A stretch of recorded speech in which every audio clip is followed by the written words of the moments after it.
falar em inversor de frequência em outras disciplinas? O que é que vocês sabiam sobre isso? Ou em propaganda, às vezes tem um... Tentando não dar spoiler. Alguém já... Tinha ouvido falar de inversor de frequência, desses para energia solar, né? Pronto, justamente. Era justamente essa aplicação que eu ia falar, né? Que vem no panfletozinho já de energia solar, que vem o que é que você precisa comprar, né? Os painéis, o inversor. Se for um sistema off-grid, você vai precisar de um jogo de baterias e tal. E aí, o que é esse inversor de frequência? Porque quando a gente fala o nome inversor, a gente pensa que ele está invertendo, né? Mas, assim, ele faz mais do que inverter. Ele muda. Ele muda para qualquer frequência. Então, você transforma qualquer frequência em qualquer outra. No caso da energia solar, como é que ela funciona? O Sol incide ali naquelas placas, né? E aquelas placas, quando recebem luz solar, elas passam a conduzir uma corrente. Elas geram uma corrente ali. E aí, essa corrente é contínua, né? Porque ela está simplesmente passando. E a cada célula solar, o símbolo dela é até como se fosse um diodozinho. Deixa eu ver aqui.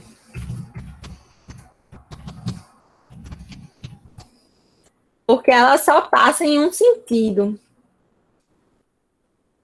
Não sei se vai ter uma imagem que eu consiga mostrar direitinho para vocês. Aqui só tem a foto mesmo. Até entre as colunas de energia solar, a gente coloca alguns diodos de bypass também. Deixa eu tentar ver aqui, símbolo.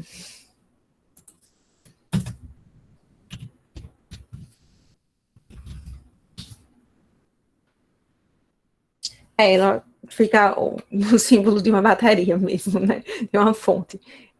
E aí é uma fonte de corrente contínua. Porque cada célulazinha dessa, ela vai passar a corrente quando tem a luz do sol e vai passar no mesmo sentido.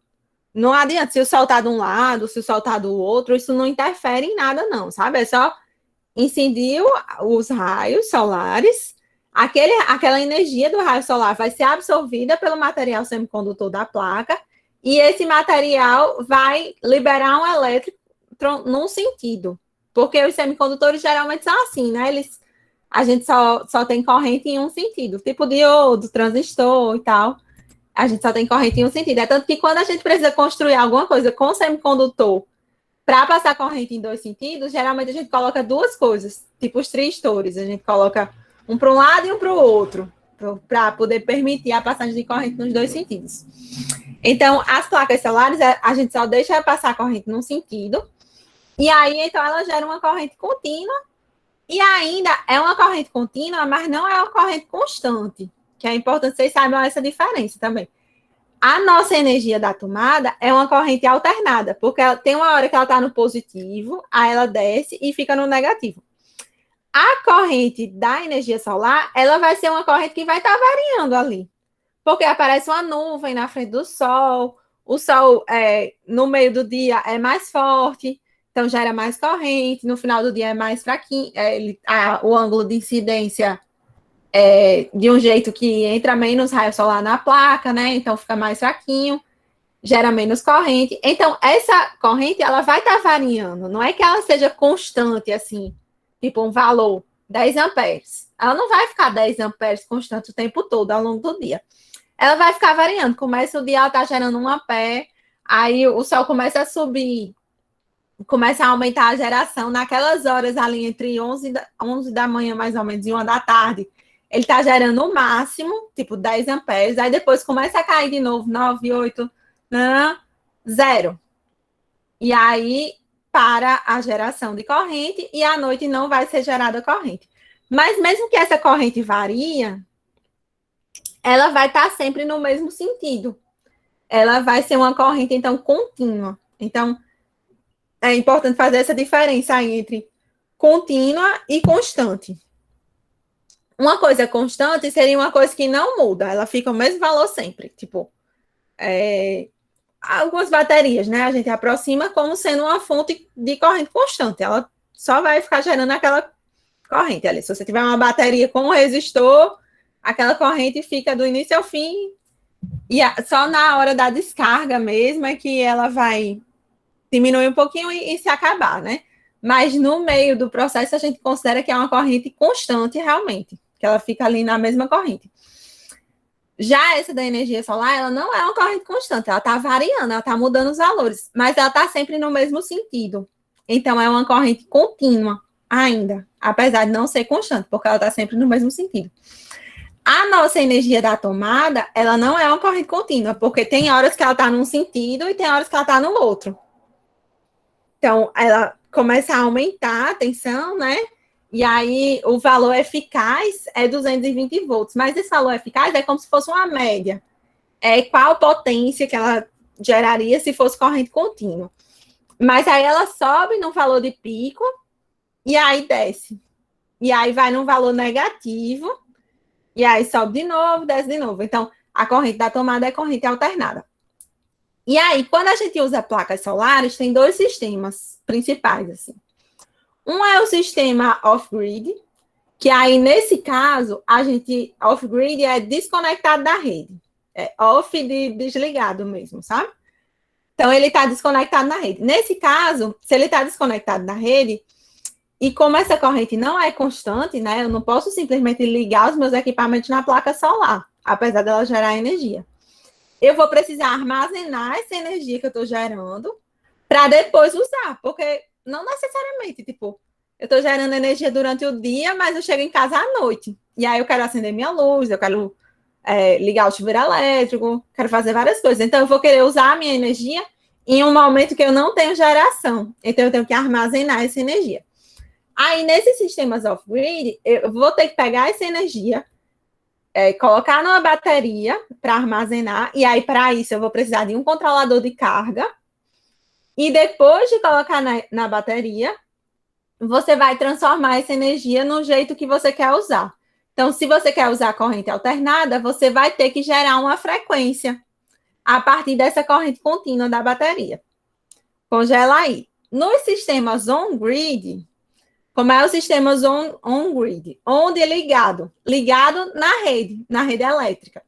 Esse sistema ele é muito mais fácil de fazer e é o mais utilizado. Como é que ele funciona? Quem tem placa solar em casa, vai gerar energia, vai jogar essa energia para a rede elétrica, como se a gente fosse uma pequena, uma unidade geradora, como se a gente fosse, não, a gente é uma unidade geradora quando a gente tem isso.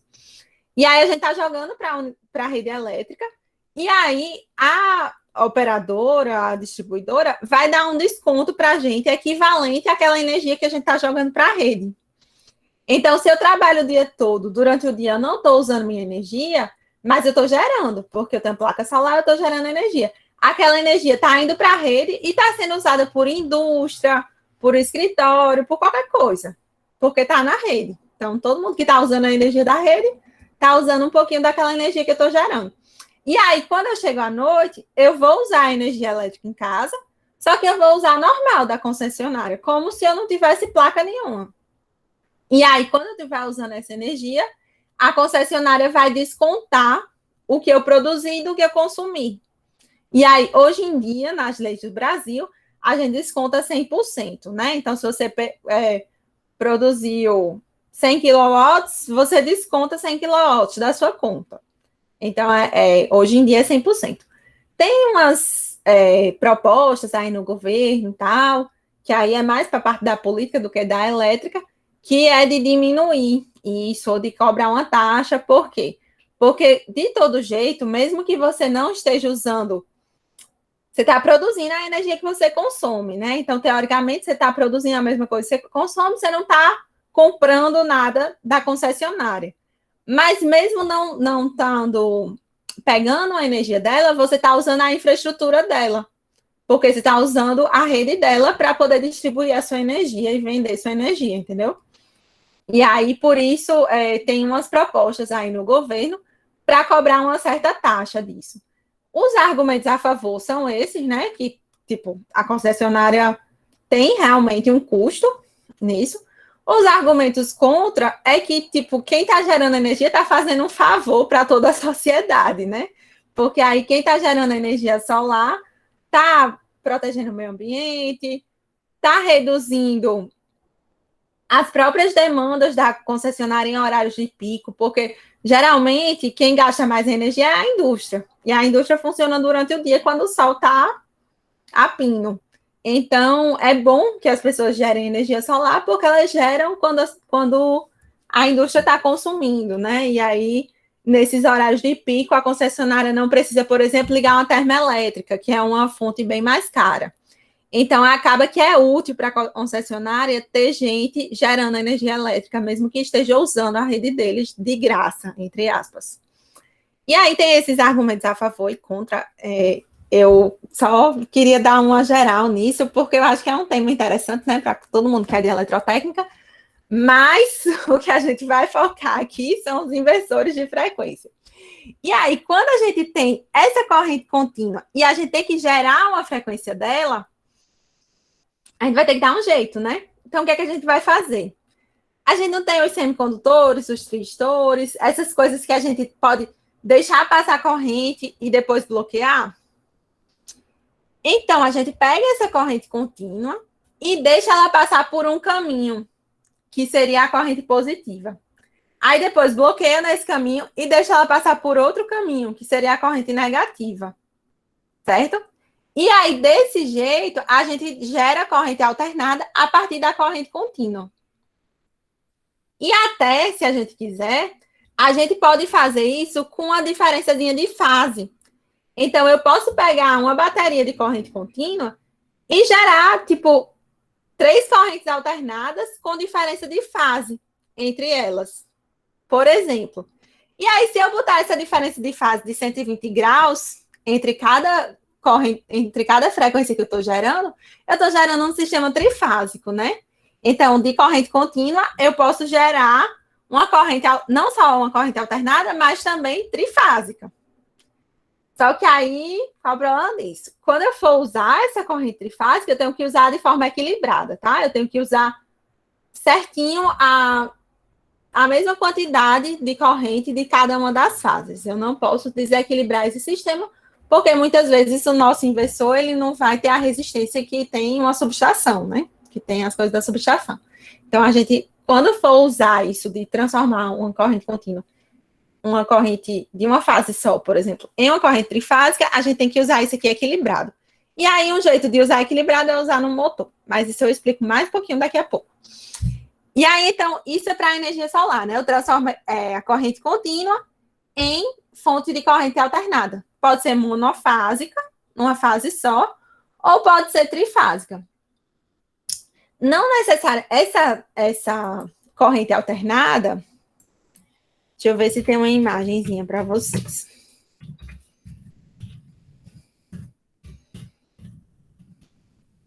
Ela não vai ficar uma senoide perfeita. Aqui só apareceu senoide. Mas tudo bem. Pronto. Deixa eu pegar essa imagenzinha só para explicar como é que funciona o inversor, tá? Então, eu tenho uma corrente contínua aqui nessa bateria VC.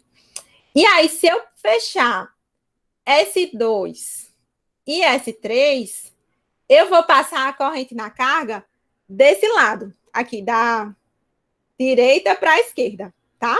Da minha direita para a minha esquerda. Se eu fechar S1 e S4, eu passo a corrente do outro lado, né? Da esquerda para a direita, certo? Então, para o resistor, do ponto de vista do resistor aqui, que é a carga, uma hora ele está vendo a corrente passar num sentido e a outra hora ele está vendo a corrente passar no outro sentido. Então, a partir de uma corrente contínua, a gente gerou uma corrente alternada com esse mecanismo, tá? Esse aqui é o jeito mais fácil de explicar o mecanismo do inversor de frequência. Às vezes a gente acrescenta algumas chaves aqui para não deixar essa onda tão quadrada. Porque desse jeito que eu expliquei para vocês, como é que essa onda vai ficar? Quando eu fechar S2 e S3, eu vou ter a tensão total aqui, passando no sentido direita e esquerda, certo? Então, se eu tenho VCC 220 volts, eu vou ter 220 volts de um lado para o outro. Cheio. E aí, depois, eu abro S2, abro S3, tenho 0, E aí depois eu fecho S1 e fecho S4.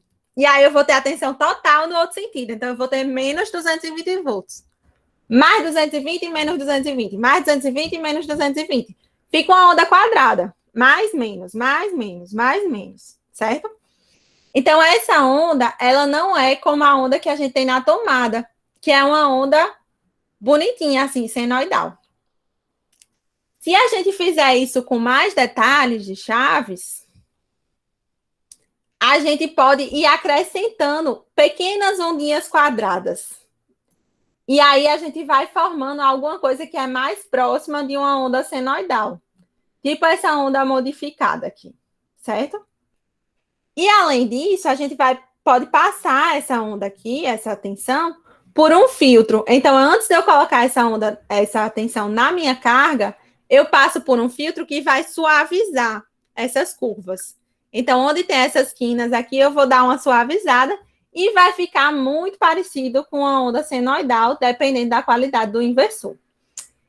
Sempre esse inversor, assim, por melhor qualidade que ele tenha, você está gerando uma onda senoidal a partir de uma onda de corrente contínua. Então, ele sempre vai ter alguma distorção ali na senoide, certo? Essas distorções a gente chama de harmônicas, que é como se a gente tivesse outras frequências na senoide, além daquela frequência fundamental.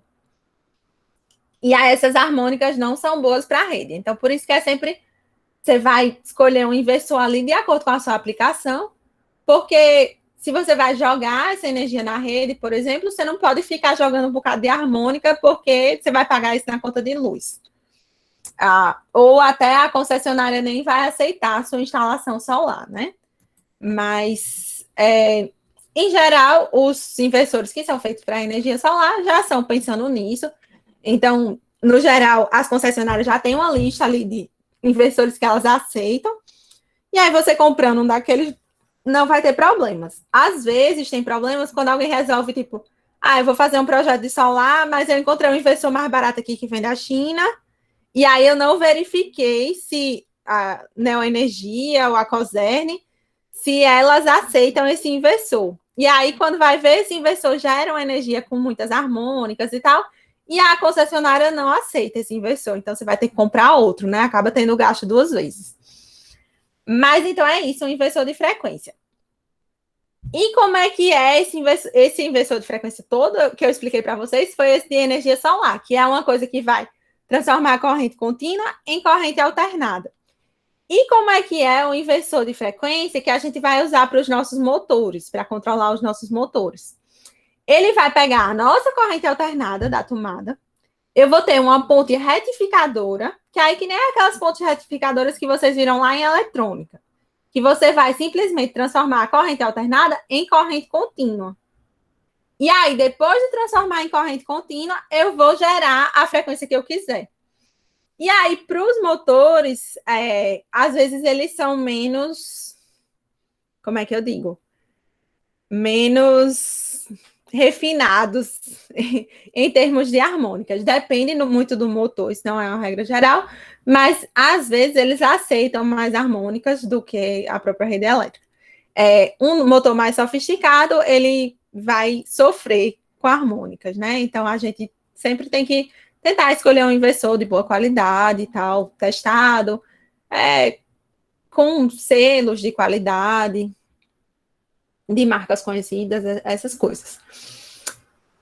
Que mais? Então, o inversor ele vai fazer isso. Ele vai pegar a nossa corrente alternada da rede, vai gerar uma corrente contínua, e a partir dessa corrente contínua, ele vai gerar a corrente alternada de novo.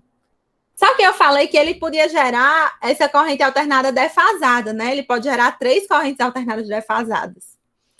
Então, se eu tenho uma instalação monofásica na minha fábrica, assim, geralmente em indústria a gente sempre pede uma instalação trifásica, né? Mas, digamos, eu tenho um negóciozinho pequeno e tal, e aí eu tenho uma instalação monofásica lá. E aí eu comprei uma máquina trifásica. Eu posso usar um inversor que ele vai pegar a minha instalação monofásica e vai transformar em trifásica para essa máquina, tá? Você não pode usar um inversor para gerar uma instalação trifásica na sua fábrica toda. Mas, tipo, se é só um motor que você quer ligar com trifásico, você pode fazer isso. No geral, as indústrias já têm instalações trifásicas e aí a gente já vai usar o próprio inversor trifásico, que ele pega as 3 fases, transforma em corrente contínua e transforma em 3 fases de novo com a frequência que a gente quiser. E por que a gente faz isso para controlar o motor? Por que a gente, tipo, já tem corrente alternada na tomada? Para que a gente vai transformar em corrente contínua e depois transformar em corrente alternada de novo? Porque os motores de indução trifásica, a velocidade de rotação deles vai depender de quê? Da frequência da rede, né? E aí a nossa frequência da rede é 60 Hz, é fixa. Essas ondas, elas vão e vêm e dão 60 voltas. Vai ter 60 vezes no pico, 60 vezes no pico mínimo, durante 1 segundo. E aí, se eu quero mudar a velocidade do motor de indução, eu tenho que dar um jeito de mudar essa frequência. E aí, qual é o melhor jeito de mudar essa frequência? Com o inversor de frequência, né? E aí, isso é muito bom, porque, por exemplo, uma dificuldade que a gente tinha na partida era que qual era o método que a gente vinha trabalhando até agora? A gente sempre diminuía a tensão na hora da partida, né? Só que, às vezes, quando eu diminuo a tensão, minha corrente é muito baixa de partida e o meu motor não parte. O motor tem uma carga alta para girar, ele não tem torque suficiente para girar aquela carga. E aí, agora, se eu diminuo a frequência, ao invés de diminuir a tensão, eu mantenho aquela tensão alta. Só que eu vou diminuir a frequência, eu vou partir o motor com a velocidade mais baixa. Nessa velocidade mais baixa, o meu motor não vai precisar de uma corrente de partida tão alta quanto ele precisaria se fosse para partir ele logo em velocidade alta, certo? E aí você parte o motor lentamente e realmente. Assim, quando a gente diminui a tensão, de todo jeito, você está saindo da inércia e indo para o movimento. Não é de uma hora para outra que o motor ele sai de estar parado e começa a se movimentar em velocidade plena. Professora, Oi. poderia fazer uma pergunta? Pode sim, claro. No caso aí, uma chave dessa de inversor, né, desse que nós montamos essa semana, ele substitui aquela soft start, no caso, né? Substitui, justamente. No caso, substitui com uma certa melhora, né? Porque, Com uma certa melhora. no caso, você permanece a mesma tensão de trabalho, né? E você muda só a frequência, não é isso? Exatamente. Pois é, você tem muitas vantagens no inversor de frequência. Você tem essa que você muda só a frequência, você permanece com a mesma tensão. Então, às vezes, você consegue partir com aquela força para realmente tirar a carga da inércia, mas aí você vai partindo lentamente, aí você vai acelerando aos poucos. Outra vantagem, no meio do funcionamento, você pode controlar a velocidade do motor. Então, é perfeito, porque, tipo, nem sempre você quer um motor para girar numa velocidade só. Às vezes, você quer aumentar a velocidade, diminuir a velocidade, né? Você quer, tipo... Enfim, eu não estou conseguindo pensar em muitos exemplos agora, mas sempre tem coisas, processos que você quer aumentar ou diminuir a velocidade. Até, por exemplo, em compressores. Uma hora está mais quente, você quer que o compressor trabalhe mais rápido para ter mais potência ali de climatização. Na realidade, você poderia pensar assim, tipo um guindaste, né? Um guindaste, uma hora você precisaria andar com mais velocidade, né? Assim com ele, né? Manusear algum peso, né? E de repente você precisaria diminuir essa velocidade, né? Então, para ter mais precisão, né? Você vai mais devagarzinho precisão, ali né? para ter mais precisão Então, na isso aí posição. nesse inversor de frequência ficaria ótimo. Ótimo exemplo. Pronto, exatamente. Pois é, a gente tem vários exemplos assim que a gente quer mudar a velocidade ao longo do funcionamento. Em muitos motores do dia a dia, a gente tem a possibilidade de 2 velocidades ou 3 velocidades, né? Isso porque esses motores não têm um inversor de frequência, né? Então a gente tem outros métodos de controlar ali, só que aí é limitado, você não tem essa variação contínua. Você tem 1 ou 2 possibilidades ali de trocar a velocidade do motor. Ô, professora. Oi. Naquele diagrama da semana passada, daquela partida soft start, eu tentei fazer com que houvesse uma rampa de desaceleração Uhum. para dois motores, mas não consegui, certo? Eu acho que não é possível, porque quando você usa dois motores, no caso a chave soft start, praticamente ela tem que ficar desligada, né? Você É, liga, ela partiu para um motor, né? E ela precisa ficar desligada para que quando você entre com outro motor, ela também vai atuar no outro motor, né? No segundo motor, no caso, né? E é. assim sucessivamente. Então, por exemplo, para ter desaceleração, a chave soft start, ela precisaria ficar ligada, né? Assim, constantemente, para um motor só. No caso, foi esse Aham. meu raciocínio, né? Se eu quero ligar e desligar, então essa chave ela tem que estar presa a um motor. Pelo Aqui menos foi o que eu botou. pensei. Tem um jeitinho de fazer, só que aí você gasta mais contactura. Seria o seguinte: você coloca uma outra contactora, que não é as que você já usou, que ela vai ligar a soft e vai disparar um temporizador, que é outro temporizador, além dos que você já usou. E aí ela vai ligar a soft e não vai ligar no motor, sabe? Tipo, porque você ligou o primeiro motor, ligou o segundo motor, tá funcionando, a software saiu de funcionamento, né? Aí você desligou a software, você deixa ela desligada. E aí depois, quando você quer desligar, você liga a software, espera o tempo de aceleração para ela ir no máximo, e aí você religa ela no motor que você quer desligar. Como ela vai estar com a mesma tensão do motor que você quer, o motor está ligado à plena carga, né? Está em 220 volts. A software foi ligada antes, ela acelerou, você deixou ela acelerando. Quando ela acabou de acelerar, aí você vai e liga ela de novo no motor 1, com 220 volts. E aí, nessa hora, você desliga as chaves normais, deixa só a software, e aí faz o desligamento da software, que vai gerar a rampa. Só que, assim, o diagrama fica muito complicado e você vai realmente gastar muito mais contactoras. E a rampa de desaceleração, ela não é tão útil quanto a de aceleração. O que realmente a gente busca é a rampa de aceleração. A rampa de desaceleração é tipo um plus, assim, tipo.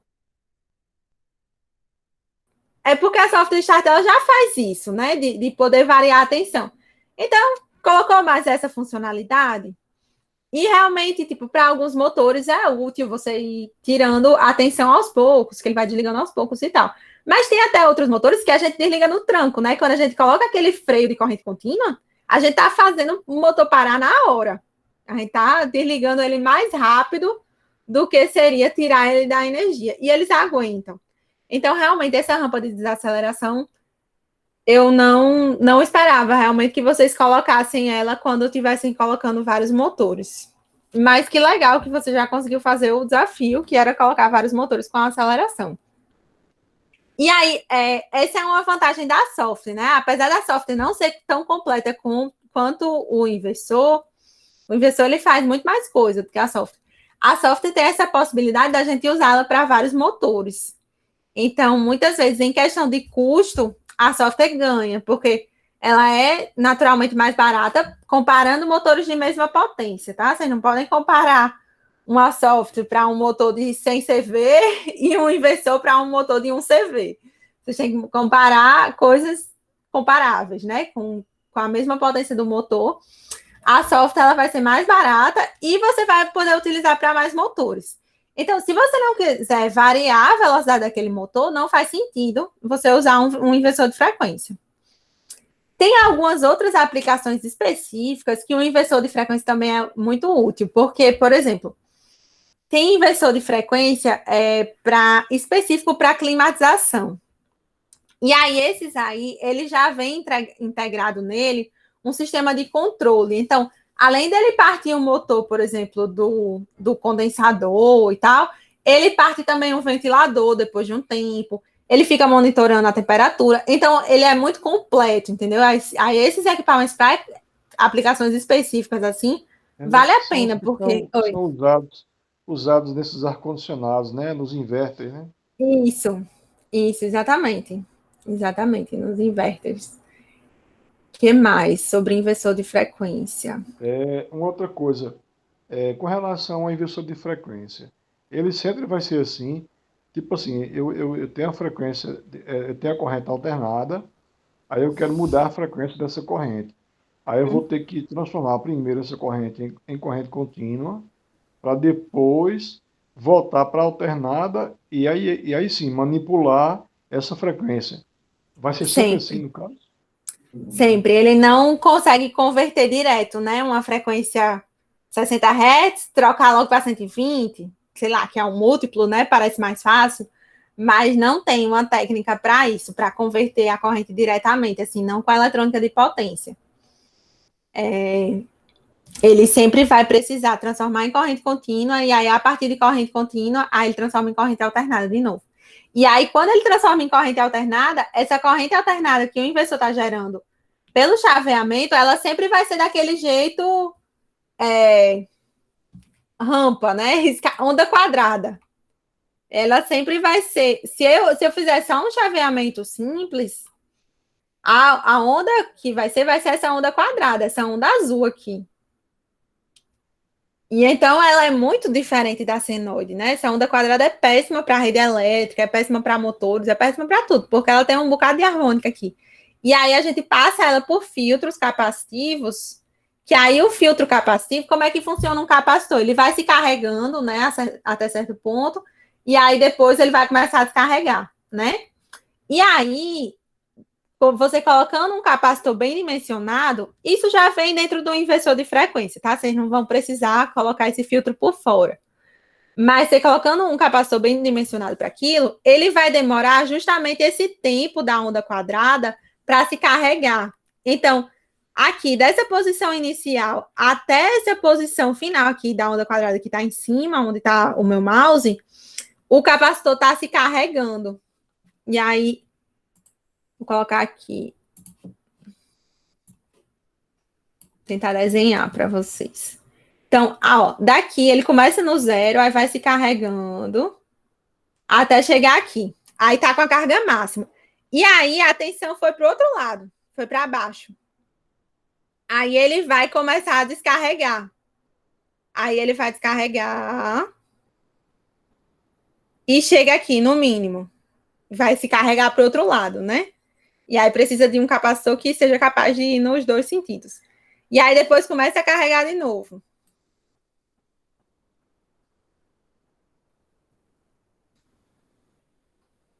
E aí você vai formando uma coisa mais parecida com a senoide, entendeu? Que o meu desenho não está muito bom, né? Mas seria essa onda vermelha, vai ser mais parecida com a senoide. E aí você pode ir acrescentando filtros capacitivos para deixar essa onda cada vez mais parecida com a senoide, porque aí você vai tirando essas harmônicas. A gente chama de filtro porque justamente ele filtra as harmônicas. As harmônicas é como se elas ficassem fora do filtro, sabe? Passa só a parte boa da energia, que é a frequência fundamental. E aí vamos para a simulação, né? Então, o inversor de frequência, como é que ele vai controlar? Que nem a soft start, que nem os outros tipos de chave de partida que a gente estava usando, a gente vai ter sempre uma parte de força e uma parte de comandos. Ele vem no equipamento só, mas você tem que saber identificar esses contatos. O que é que você vai usar para força, o que é que você vai usar para comandos. Por quê? Porque são contatos totalmente diferentes. Os contatos de força, eles aguentam uma corrente bem maior. Então, não se gasta um contato grande para uma corrente maior num contato de comando, que vai usar bem pouquinho corrente ali, né? Então, ele já vem robusto aqui nos contatos de força para corrente bem maior. Aqui no CADSIMU, essas chaves inversoras, no caso, elas vão dispensar alguns daqueles contactores, vai economizar os contactores ou vou ter que usar também? Vão. Nesse caso aqui, a gente não usou nenhuma contactora. Usou só o inversor mesmo para isso na prática, eu poderia ligar um motor da mesma forma que eu liguei aí do CADSIMU, eu poderia, né? No caso, essa chave suportaria, né? Suportaria. Eu acho que talvez ela tenha até dentro dela já embutido já alguns contactores, né? Dentro dela mesmo já tem esse Sim, material embutido, né? sim, sim. Tem, assim, não vai ser o contactor, né? Vai ser essa chave aqui. Vai ser ou tristor ou é porque é eletrônica de potência. Deixa eu ver isso aqui. É tristor isso aqui. É tristor? É DIAC. DIAC. É isso aqui, as chavezinhas. Então, essas chaves, elas funcionam que nem um contactor. Só que o comando que eu dou é exatamente como um contactor. O comando é elétrico e eu fecho um circuito. Só que no contactor ainda ele fecha mecanicamente, né? Porque você manda o comando elétrico, aí ele energiza uma bobina e a bobina atrai o contato ali que fecha os contatos. Aqui, essas chaves de eletrônica de potência, quando você manda o comando elétrico, a chave ela já fica fechada. Ela simplesmente permite a passagem de No corrente. E contactor, é tudo feito eletricamente, não tem nada mecânico. Então, o desgaste aqui é menor. Isso aqui, em geral, dura mais vezes de você poder ligar e desligar isso do que uma contactora, porque uma contactora você tem um desgaste mecânico ali. Cada vez que você liga e desliga, tem um desgastezinho pelo próprio atrito, pelo impacto, entendeu? E na parte elétrica, não. Em compensação, esses circuitos são muito mais delicados, porque na contactora é só fio. Então, você pode botar potência ali, que é difícil você queimar aquele circuito, né? Esses circuitos aqui de eletrônica de potência é tudo semicondutor. Então, se passar corrente aqui além do que deveria, vai queimar. E aí, justamente por conta disso, por ter um circuito muito delicado, os inversores de frequência, eles já vêm com várias proteções. Então, a gente nem, aqui no meu diagrama, eu nem coloquei proteção para o motor. Porque o próprio inversor de frequência, ele já vem com proteção aqui. Qualquer curto-circuito, ele abre na hora. E aí, por isso também, você tem que dimensionar, além da corrente de uso do motor, você vai olhar aqui, eu vou escolher um inversor para um motor de 10 CV. Então, eu tenho que escolher um inversor que suporte 10 CV de potência, né, para aquele motor. Mas, além disso, eu vou ter que ver qual é a corrente de partida. Porque se eu quiser partir o motor muito rápido, a corrente de partida vai ser tão alta que esse inversor vai identificar como se fosse uma sobrecorrente e já vai abrir. Como se fosse um disjuntor abrindo, por proteção. E aí você tem que ver também qual é a corrente de partida para a velocidade que você quer partir o viu, motor. professora? Mas Oi. aí, no caso, eu não posso fazer essa regulagem da partida pela frequência, então ele não vai ter a corrente de partida tão É, alta, né? exatamente. Pois é, se é uma solução bem simples, né? O inversor está abrindo. Bota ele para partir com uma frequência mais baixa. Pronto. Tipo, resolveu o problema, né? É exatamente isso. Mas é uma coisa assim. É bom que vocês saibam que isso pode acontecer justamente para a solução de problemas, né? Eita, isso aconteceu, o que é que eu faço agora? Vou colocar uma frequência mais alta, mais baixa para partir, para ver se ele aguenta. Aguentou, pronto, deu certo.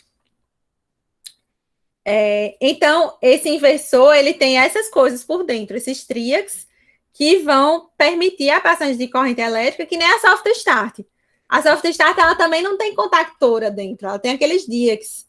E aí ela permite a passagem de corrente elétrica de acordo com o gatilho. Eu boto corrente no gatilho, permite a passagem de corrente. Aqui é a mesma coisa, vai ser tudo elétrico. O funcionamento geral é que não das contactoras. A gente pode pensar em termos de contactoras, não tem problema. A única diferença mesmo vai ser essa, que nas contactoras você ainda tem um funcionamento mecânico, porque os contatos realmente precisam se posicionar. E no inversor de frequência e na soft start, você não tem nada mecânico ali nele. Não tem nada que está se mexendo ali dentro dele. Só elétrons, certo? Então, ele é mais robusto em relação à quantidade de acionamentos. E tem que ser, né? Porque imagine que a contactora, geralmente a gente aciona ela uma vez para partir, uma vez para desligar. Pronto, beleza. O inversor de frequência, você está acionando ele a cada ciclo, né? Porque você não quer gerar a frequência de 40 Hz, Então, essas chaves eletrônicas, você está acionando ela 40 vezes por segundo. Então, se ele só aguentasse essa quantidade de acionamentos que a contactora aguenta, você usou um inversor de frequência um dia, pronto, já acabou-se suas possibilidades, porque ele se acionou ali 120 vezes por segundo, entendeu? Então, ele não ia suportar, né? E aí, por isso que tem que ser a eletrônica de potência aqui dentro e não contactoras dentro do inversor. Mas isso é uma coisa do funcionamento interno, a gente pode continuar pensando em contactoras. Então, aqui eu não vou precisar de nenhuma contactora. A não ser realmente que você queira criar alguma função extra. Por exemplo, uma função de controle, dessas que eu falei para vocês. O inversor, ele já tem algumas funções de controle para aplicações específicas, né? Se você vai escolher uma aplicação de climatização, você já escolhe um inversor que tem essas funções para o controle de climatização. Mas você quer usar um inversor para controlar um motor na sua indústria, e aí, lá na sua indústria, você quer que aquele motor ligue 30 segundos depois do primeiro, fique 50 segundos ligado e depois desligue. Uma coisa assim, ligar uma esteira que vai levar uma coisa para algum lugar e tal.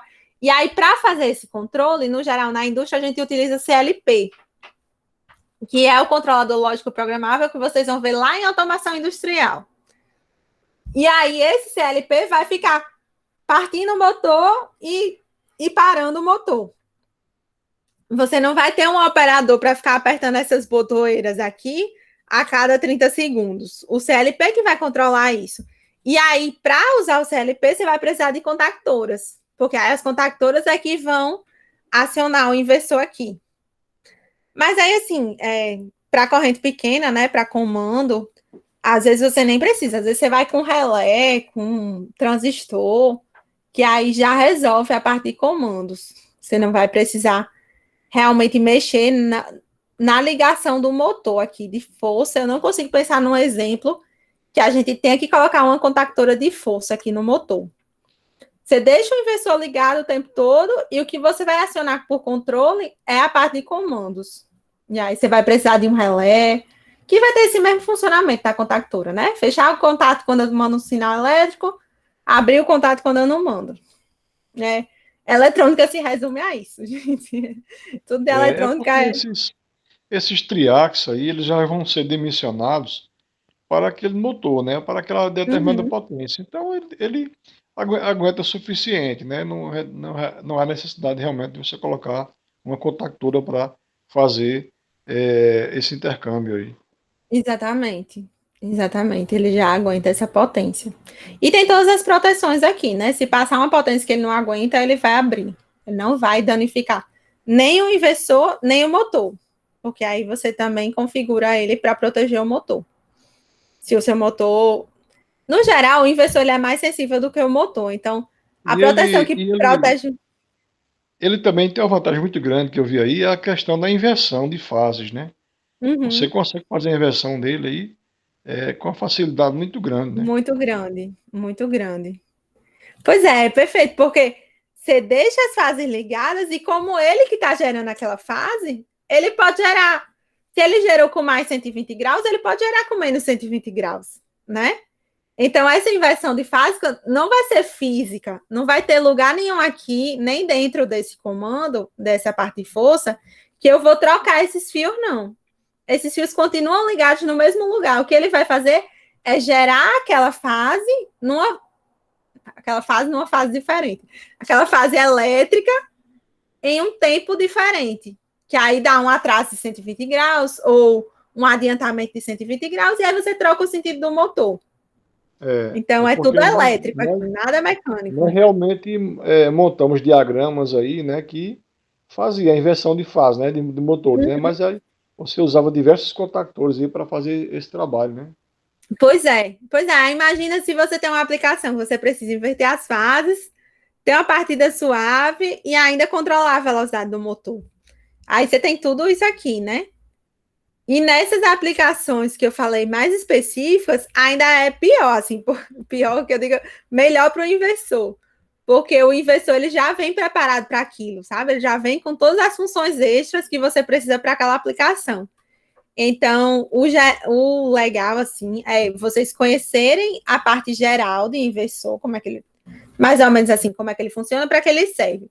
E aí, quando vocês estiverem diante de uma aplicação específica, você pesquisar inversor para tal coisa. Porque, de repente, você já tem funções extras em alguns inversores que vale a pena comprar aquele específico, sabe? Não pegar um geral, que serve para tudo. Para motores no geral, o geral vai servir, né? Mas aí, dependendo da aplicação, a gente tem que pensar. E aí, no inversor, deixa eu só parar a simulação, só para mostrar para vocês como é que faz. Então, aqui eu tenho a parte de potência. Aí aqui eu tenho a soft start, né? Que foi a que a gente usou semana passada. A a parte de força e a parte de controle. Do lado da parte de controle da soft start, eu tenho esse aqui, que é o variable speed, no CAD-Simu. E aí, ele vai ser a parte de força do inversor de frequência. Então, quem estiver fazendo no caderno, coloca um quadradinho e coloca esses símbolozinhos aqui. O que é que esses símbolos significam? O diodo, o primeiro aqui, é o que eu estou retificando a onda. Aí tem um capacitor aqui que afirma que eu estou filtrando a onda.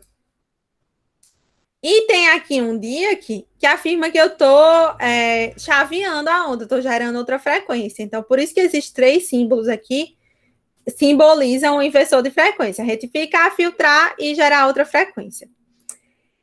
Esse aqui, específico que eu escolhi, é um monofásico.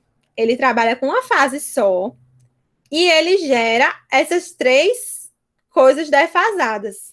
Então, eu escolhi ele porque simplesmente a gente coloca fase neutro, controle de proteção, para proteger, lógico, só para as correntes de fuga. Mas aqui a fase neutro já vão me dar energia para eu gerar essas três fases. U, V e W são geradas a partir de fase neutra. Por quê? Porque você não transformou em corrente contínua. Quando você transforma em corrente contínua, pode usar. E aí, gente, quando eu fizer isso, eu estou gerando as três fases defasadas aqui de dentro do meu inversor. Eu não posso sobrecarregar uma fase dessas e deixar as outras sem nada. Eu tenho que deixar elas muito equilibradas, mas, tipo, muito equilibradas.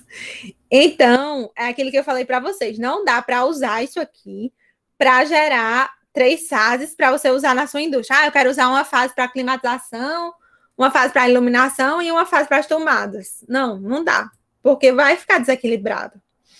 Você só vai usar essas três fases para um motor e um motor só, entendeu? Você não vai colocar um motor monofásico aqui, um segundo na fase V e um terceiro motor na fase W, não. Você vai colocar um motor só aqui. E aí, esse motor, dentro, ele vai ter um fechamento, né? Que vai ser estrela ou triângulo. E aí, isso, além dele ter esse fechamento, ele vai ter três bobinas iguais. Então, não tem como essas fases de dentro de um motor só estarem desequilibradas. Então, não vai dar problema. Se eu colocasse só uma coisa aqui, ia gerar um pipoco. Então, um motor aqui trifásico, mesmo que eu tenha a minha instalação monofásica.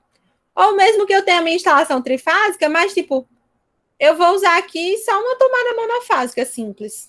Entendeu? Quando as potências forem maiores, o ideal é utilizar tomadas trifásicas mesmo, porque até para não desequilibrar muito o seu consumo, né? Você tem uma instalação elétrica na sua indústria, e aí, digamos que você tem uma super máquina, que é essa que você está usando o inversor de frequência, que usa uma potência altíssima, e aí você está tirando ela de uma fase só.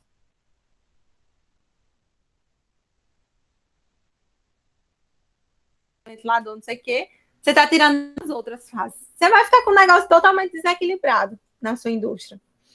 Então, se você tem uma instalação trifásica e se o seu motor é de grande porte, o mais aconselhado é você pegar esse inversor aqui, que é um inversor trifásico, porque aí ele vai equilibrar o seu consumo, ele vai consumir igual das três fases, DL1, DL2 e DL3.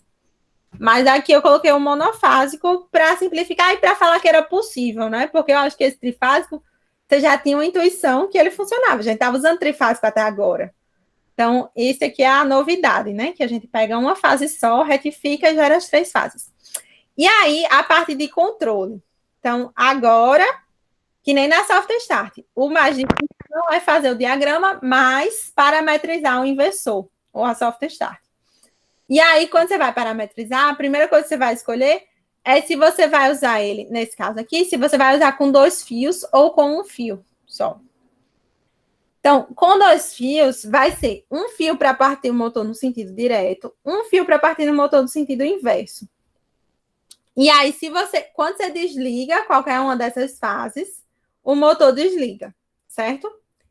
Eu usei com 3 fios porque eu queria usar as botoeiras sem retenção, que são aquelas mais comuns que a gente usa.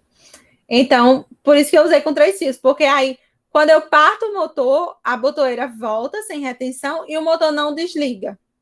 Porque eu tenho uma botoeira específica para desligar o motor. E aí, por isso que precisa de 3 fios, porque aí vai ser um fio para desligar o motor, um fio para ligar no sentido direto, um fio para ligar no sentido inverso. Além disso, eu marquei essa opção aqui, pote analógico. O que é isso? Potenciômetro analógico. Esse potenciômetro vai permitir que a gente ajuste a velocidade em funcionamento. Então, um potenciômetro é um resistorzinho que você vai girando, né? Ele vai girando ali, vai modificando ali o valor da resistência. E aí a gente usa muito isso em botão mesmo, aqueles rádiozinhos antigos, sabe? Aqueles botãozinhos que a gente gira, aquele é um potenciômetro por dentro. Porque a gente modifica essa resistência e aí usa para modificar outra coisa. No caso do rádio, é para modificar a frequência da rádio, né? Para escutar, tipo, para sintonizar outra rádio. Aí você vai e gira ali. Aqui eu vou usar esse potenciômetro para modificar a frequência que o inversor está mandando aqui na parte da força. Então, eu marcando essa opção aqui na simulação, eu coloquei aqui um potenciômetrozinho, e aí eu vou ajustar esse potenciômetro para escolher qual é a velocidade que o motor vai girar. Se eu não tivesse colocado essa opção, ou na instalação, eu não coloquei isso, eu vou ter minha rampa de aceleração, só que aí depois eu não vou ter como ficar controlando a velocidade do motor. Então, fica meia boca, né? E por uma besteira, porque é um potenciômetro. Então, eu acho que quase sempre vale a pena, assim, a não ser que realmente você só queira a rampa de aceleração. Mas aí, se você só quer a rampa de aceleração, por que você comprou um inversor, que é mais caro, e não uma soft start? Assim, são raros os casos que você só quer a rampa de aceleração e você compra um inversor, que vai ser aquele caso realmente que você tem uma partida ali uma carga muito alta e você quer ir acelerando ele aos poucos. Mas, no geral, quando você compra um inversor, você quer controlar a velocidade ao longo do funcionamento também. Já que tem essa possibilidade, né? A gente quer fazer. Então, a gente vai marcar essa caixinha aqui, potenciômetro analógico. As outras coisas para parametrizar. Esse aqui é a mais importante. Frequency range, que é o range de frequência. Qual vai ser a minha frequência mínima que eu vou permitir e qual vai ser a minha frequência máxima. No caso do simulador, ele permite até de 0 a 200 Hz. No caso de outros inversores, vai ter no manual quanto é que ele permite. Mas você vai limitar porque, às vezes, se você, por exemplo, se você acelera demais, você pode prejudicar o motor mecanicamente. Tipo, você vai desgastar demais o motor. Aí você vai de acordo com o seu motor, né? Você não vai permitir ele acelerar demais. Aí também, às vezes, se você está partindo lento demais, enfim, não interessa para você partir com a frequência muito baixa. Então, você coloca uma frequência mínima um pouquinho mais alta, para ele partir mais rápido mesmo. E aí, falando em partir mais rápido, a gente tem o tempo de aceleração. Em quanto tempo que ele vai partir da frequência mínima até a frequência que você colocou no seu potenciômetro analógico. Porque lembra que agora a gente botou essa opção, né? Então, é o usuário na hora do funcionamento, que vai escolher qual é a frequência de funcionamento. Então, em quanto tempo ele vai de 40 Hz até a frequência que eu colocar aqui em A1. Aí, aqui eu coloquei 5 segundos. Ele podia ir também de 40 Hz até 200, porque, né, eu vou modificar aqui no potenciômetro. Então, esse tempo, vocês têm que considerar a frequência máxima para escolher ele. Porque, qualquer usuário vai poder colocar essa frequência máxima, né? Se ela é máxima, até aquele limite o usuário vai poder colocar. E aí vocês, dependendo, se você quer uma frequência máxima muito alta, você aumenta um pouquinho do tempo para você ter uma rampa mais suave. A outra coisa é o tempo de desaceleração. Então, quando está desligando também, você ir diminuindo a velocidade do motor aos poucos para até parar. Aqui a gente ainda tem a opção de fazer aquele freio de corrente contínua que a gente fez naquela semana do quadro de comandos, que é injetar uma corrente contínua no motor para ele parar. E aí é esse aqui, injection time at stop de 1 a 30 segundos. Então eu posso colocar aqui uma injeção de corrente contínua em 5 segundos, que foi depois que eu acabei minha rampa de desaceleração. Então eu fui desacelerando o motor, cheguei em 40 Hz, ele está girando ali, aí eu vou desligar. Aí antes de eu desligar, eu vou e injeto uma corrente contínua para ele parar realmente, para forçar a parada do motor. E aí depois simplesmente desligo. Ok, pronto. Coloquei essas opções. Quem estiver fazendo no caderno não vai ter como colocar essas opções, né? O importante é que vocês entendam quais são as principais opções.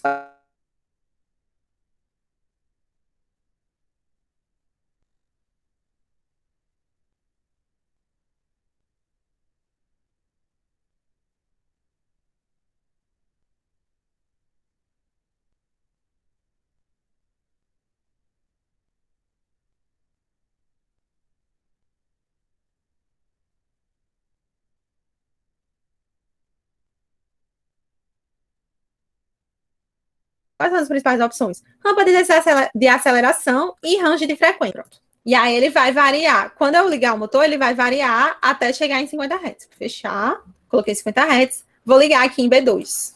Liguei, ele ligou no sentido horário e está variando aqui a frequência até chegar em 50 Hz. Chegou em 50 Hz. Velocidade, ele me diz também que é 3.000 RPM. Essa velocidade tem como a gente mudar aqui, que é essa velocidade aqui, motor speed. Essa velocidade, gente, ele faz, no caso do CAD-SIMU, ele faz em relação à frequência de 50 Hz. Porque, assim, pelo mundo, a gente tem vários países que usam 60 Hz, que nem o Brasil, e tem outros lugares que usam 50. Então, esse software específico de simulação foi feito para 50 Hz, tá? A gente usa 60, então vai dar uma diferençazinha, né, para os nossos motores. Mas vocês vão ter que colocar aqui a velocidade do seu motor se ele estivesse trabalhando a 50 Hz. Para a simulação corresponder à prática, né? Quando vocês estiverem na prática, provavelmente vocês vão ter outro software já mais adaptado, um software pago, né, pela indústria mesmo. Mas o funcionamento vai ser parecido. Você vai colocar aqui a velocidade do motor, e aí essa velocidade vai corresponder à frequência da nossa rede, a básica, a 60 Hz. E aí, quando eu mudo essa frequência, aí eu vou mudando a velocidade. Então, 3.000 está para 50, né? Se eu colocar 100 Hz, ele vai para 6.000 de rotações por minuto. Então, se eu colocar aqui no potenciômetro, é que eu não tenho como mudar direto no quadradinho. Aí tem que ir ajustando aqui. 100 Hz, pronto, coloquei 100 Hz aqui. Quando eu acelerar, vou aumentando a frequência, aumentando a velocidade. Chegou em 100 Hz, ele fica 6.000 RPM. Não sei se dá para dá para ver, né? 6.000 RPM. Então, significa que o motor ele está girando a 6.000 voltas por minuto, certo? E a frequência elétrica que eu estou mandando aqui são 100 voltas por segundo. Que Hertz é em segundo, a RPM é em minuto. Que mais? Então, aqui a gente botou 3 fios para ter essa possibilidade da botoeira desliga, né? Então, B1 vai desligar. E aí, quando eu clico em B1, ele começa a desacelerar, diminui a frequência até o 0 RPM, que desliga o motor. No 0 RPM, eu botei para ele colocar uma injeção de corrente contínua para frear. E aí, por isso que ele ficou um tempinho a mais ligado. Vocês viram? Eu vou ligar ele no outro sentido, só para vocês verem. Então, B3 vai servir para ligar o motor com reversão de fase. Lembrando que essa reversão não é mecânica, é elétrica. Então, eu vou ligar, ó, o motor tá girando no outro sentido e está acelerando até a velocidade de menos 6.000 RPM. Por que menos? Porque convenção, né? Se o sentido horário vai ser mais 6.000 RPM, no sentido anti-horário vai ser menos 6.000 RPM. Aí o motor está girando aqui. No meio do funcionamento, eu posso modificar a velocidade do motor. Coloquei em 40 Hz aqui. E aí ele vai descer para 40 Hz, que é o mínimo que a gente tinha colocado nas configurações, né? Aí desceu para 40 Hz. Se eu desligar o motor, ele vai fazer a rampa de desaceleração. Ó, vai desacelerando aos poucos.